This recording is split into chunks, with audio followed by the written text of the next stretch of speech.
a todos nuestros estudiantes y profesores.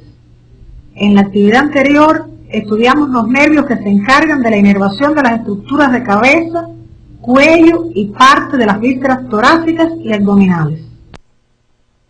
En esta pintura, el artista ha recreado con belleza las colas de los caballos, como si se fuera a describir en ellas una de las partes de la médula espinal, precisamente el tema de nuestra actividad orientadora. En la actividad de hoy vamos a iniciar el estudio de las estructuras de la porción central del sistema nervioso, comenzando por aquella filogenéticamente más antigua, derivada de la porción caudal del tubo neural. Nos referimos a la médula espinal. El estudio de estos contenidos les permitirá interpretar las características morfofuncionales de la médula espinal, que posibilitan el paso de información desde y hacia los suprasegmentos. En las orientaciones que aparecen en el CD de la asignatura sobre estos contenidos, podrán precisar las tareas que facilitarán el alcance de los objetivos propuestos. En el tercer mes de desarrollo prenatal, la médula espinal se extiende por toda la longitud del canal vertebral del feto, lo que permite que los nervios raquídeos atraviesen los agujeros intervertebrales en el mismo nivel donde se originan. Sin embargo, al aumentar la edad del feto, el raquis y la dura madre crecen a mayor velocidad que el tubo neural, y el extremo terminal de la médula se desplaza gradualmente a niveles cada vez más altos. De manera que en el neonato, este extremo queda situado a la altura de la tercera vértebra lumbar, mientras que en el adulto termina entre las vértebras lumbar primera y segunda. Situada en el canal vertebral, la médula espinal definitiva se extiende desde la primera vértebra cervical hasta la segunda lumbar, siendo este nivel un tanto más bajo en los niños. Su forma es la de un cordón blanquecino aplanado de delante a atrás, de aproximadamente 45 centímetros de longitud y 1 centímetro de ancho, dimensiones que experimentan variaciones individuales relacionadas con diversos factores como la talla y el sexo, entre otros. Constituye una vía para el paso de los impulsos nerviosos en ambas direcciones, entre los nervios espinales y los suprasegmentos. Rodeada por las membranas meníngeas, la médula no ocupa la totalidad del diámetro del canal medular, lo que permite la existencia de espacios entre las diferentes membranas que son ocupados por los vasos sanguíneos, líquido cerebroespinal y tejido adiposo. Esta diferencia de diámetro entre el canal vertebral y la médula permite además que dos engrosamientos situados en las regiones cervical y lumbar, denominados intumescencias, dispongan del espacio necesario. La particularidad de no ocupar la totalidad del canal vertebral en sentido longitudinal es de gran utilidad práctica para la realización de la punción lumbar, por lo que la realización de esta maniobra debe tener en cuenta que el trócar no sea introducido a un nivel del canal en que pueda lesionar la médula. Al estudiar la configuración externa de la médula por el folleto complementario de anatomía 2, observará que las intumescencias cervical y lumbar traducen la presencia de los núcleos motores somáticos, de los que parten las fibras motoras hacia la musculatura de los miembros superiores e inferiores. En la presente imagen se puede apreciar que las intumescencias corresponden con la salida de las raíces de los nervios, cuyos ramos ventrales van a constituir los plexos braquial y lumbosaco. También podrán ver la terminación afinada de la médula espinal, conocida como cono medular, que se continúa con el hilo terminal. En el segmento aislado del órgano que se muestra, se distinguen los surcos de su cara anterior, tanto el situado en la línea media como los que dan salida a las raíces motoras de los nervios espinales. Así, a lo largo de su trayecto se ven emerger 31 pares de nervios espinales que delimitan la presencia de igual número de segmentos medulares, que por regiones son 8 cervicales, 12 torácicos, 5 lumbares, 5 sacros y 1 coxígeo. En la cara posterior se aprecia la entrada de las raíces sensitivas de los nervios espinales, que dejan su huella en esta superficie como surco posterolateral. También es notoria la delimitación entre las sustancias blanca y gris.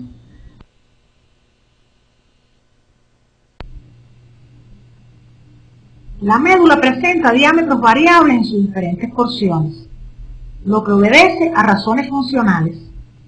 Es más gruesa en las zonas de las intumescencias cervical y lumbar. La sustancia blanca es más abundante cefálicamente, porque las fibras sensitivas se van incorporando en la medida en que se acerca a las regiones superiores, mientras que las fibras motoras se van desprendiendo en la medida que descienden. Las proporciones de sustancia blanca y gris también varían. Sería útil que, observando las 3 imágenes que se les ofrece a la derecha, trataran de explicarse por qué las sustancias blanca y gris se encuentran en tales proporciones en cada una de las regiones. La sustancia gris se dispone profundamente y se nos presenta el corte transversal formando 2 columnas unidas entre sí por medio de la comisura gris que contiene al canal central o ependimario en su centro.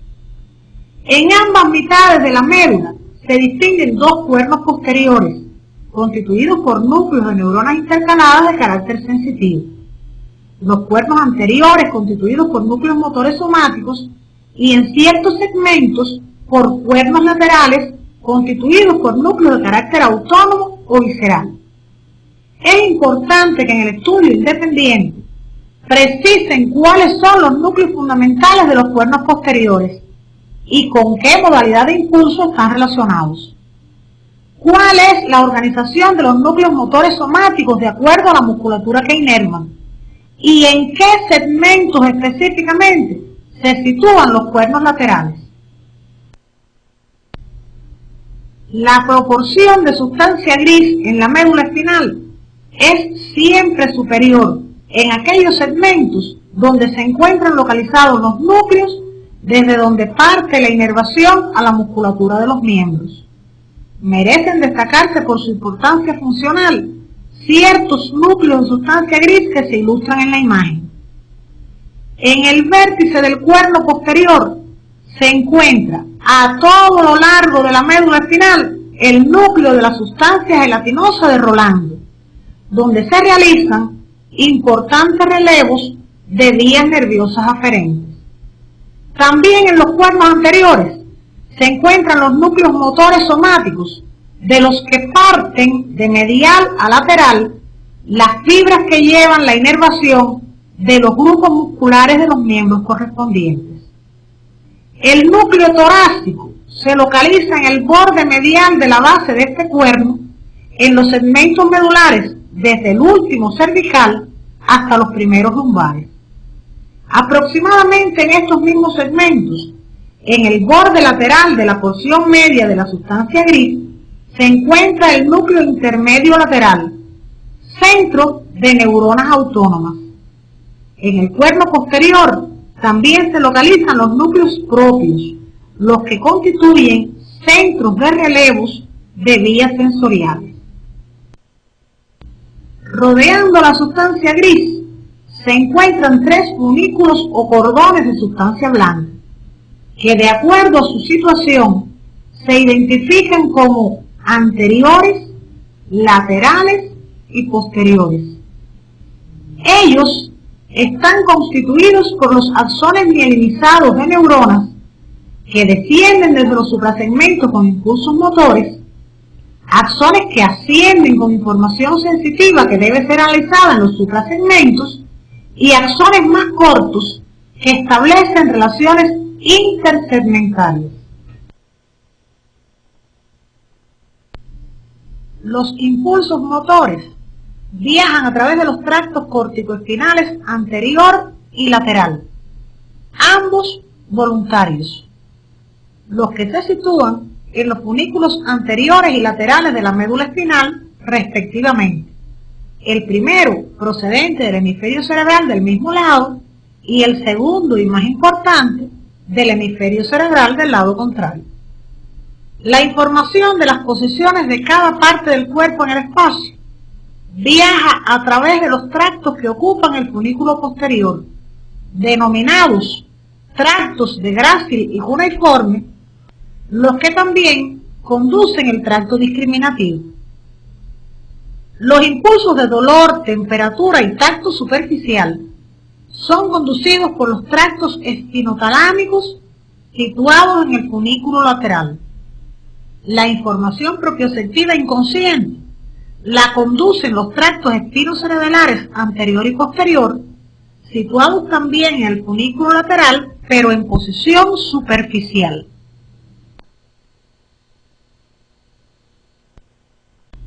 Los aspectos morfológicos más generales de la médula espinal pueden ser estudiados en el vivo a través de varias técnicas imaginológicas. Dentro de las que reflejan más fielmente sus detalles se encuentra la resonancia magnética. La imagen que están observando ilustra un corte frontal de la médula espinal cervical empleando esta técnica, donde pueden observar la intumescencia cervical y la continuidad de la médula espinal con el tronco encefálico. Los movimientos fetales se manifiestan por primera vez alrededor de la semana 8 de la gestación, época en la cual ya pueden observarse respuestas musculares locales aisladas. Sin embargo, no es hasta las semanas 13 o 14 en que los movimientos pueden ser perceptibles por la madre y hasta el tercero o cuarto mes que se establecen la mayor parte de los reflejos periféricos. En la imagen que están observando, que corresponde a una ecografía tridimensional, se pueden apreciar diferentes posiciones que son expresión de estos movimientos fetales. De esta manera, la médula espinal participa en el control de la actividad motora somática a través de los reflejos que en ella se integran. Estos son reflejo miotático o de estiramiento, reflejo tendinoso, reflejo flexor, reflejo extensor cruzado y reflejos autónomos. Describiremos básicamente los reflejos somáticos y solo se hará una breve referencia a los autónomos. En esta diapositiva podemos apreciar el arco del reflejo miotático. Este es un reflejo monosináptico, pues no existen neuronas intercaladas en su arco.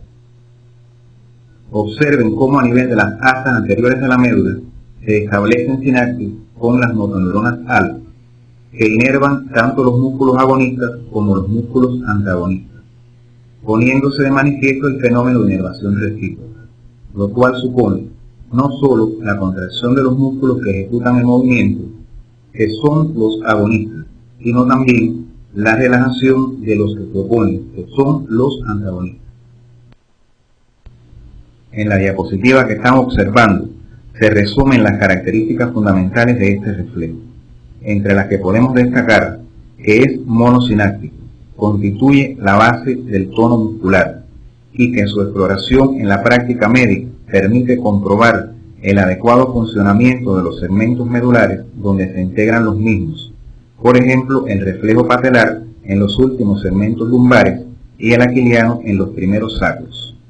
Los componentes del arco, el estímulo adecuado para el receptor, así como su importancia como base refleja del tono muscular, deben precisarlos según lo orientado en el CD de la asignatura. En esta diapositiva se observa el arco del reflejo tendinoso.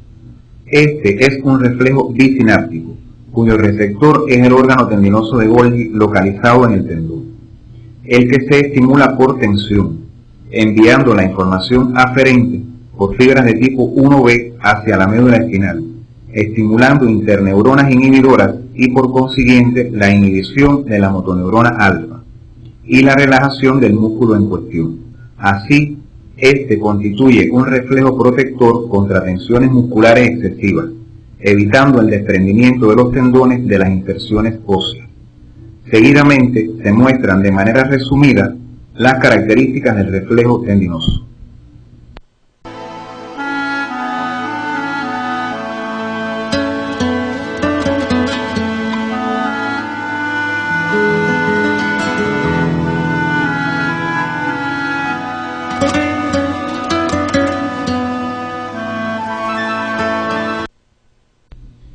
En esta diapositiva se aprecia el arco del reflejo flexor.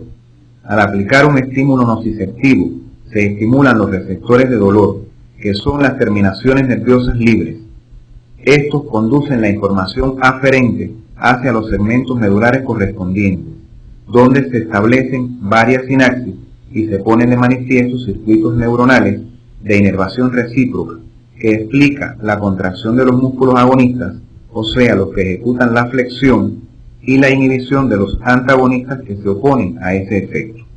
Los divergentes, que involucran a otros segmentos medulares, reclutando a otros grupos musculares para ejecutar la acción, y los de descarga ulterior, que explican la prolongación de la respuesta flexora durante cierto tiempo.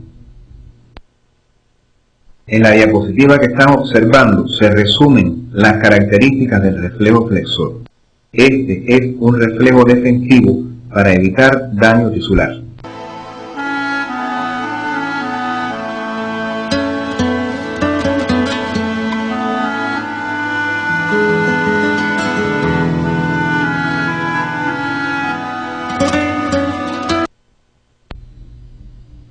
Como se observa en la diapositiva, el reflejo extensor cruzado se encuentra asociado con el reflejo flexor y por tanto comparte algunas estructuras de su arco, pero las fibras sensoriales que traen la información dolorosa cruzan la línea media medular, produciendo en los circuitos de inervación recíproca del miembro del otro lado un efecto opuesto, es decir, la inhibición de los músculos flexores y la excitación de los extensores.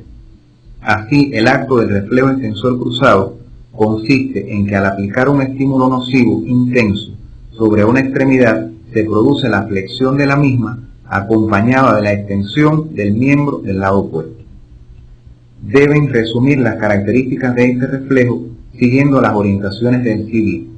También les será de gran utilidad analizar los circuitos neuronales de la diapositiva presentada.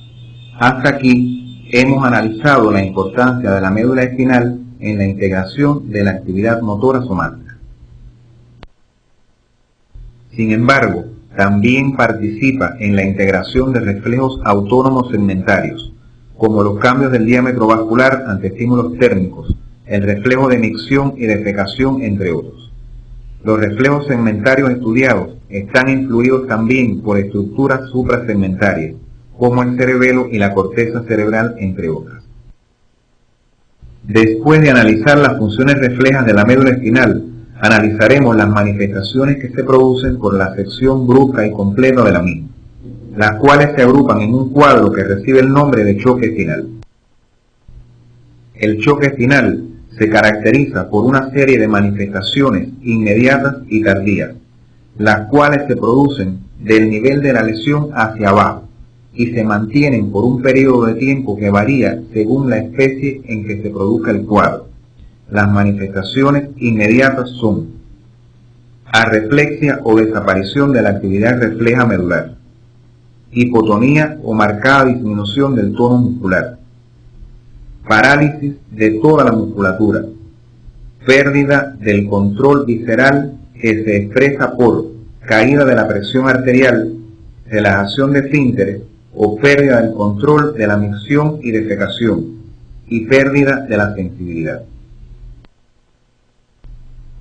Al concluir las manifestaciones inmediatas, los segmentos medulares no dañados recuperan su capacidad de funcionamiento y aparecen las manifestaciones tardías, las cuales son hiperreflexia o exacerbación de las respuestas reflejas, hipertonía o aumento del tono muscular. No se produce atrofia muscular debido a que el arco del reflejo miotático se mantiene inalterado. Por su parte, se mantiene la pérdida de la sensibilidad y la parálisis. Estas dos últimas no se recuperan porque la médula deja de ser vía de paso de información desde y hacia los suprasegmentos. Todos estos aspectos deben profundizarlos siguiendo las orientaciones del CD de la asignatura, prestando especial atención a la justificación funcional del cuadro de choque final y las causas de que su duración varíe en las diferentes especies. A continuación, observarán un material didáctico donde se puede apreciar el choque espinal en un animal de experimentación, así como su recuperación en corto tiempo.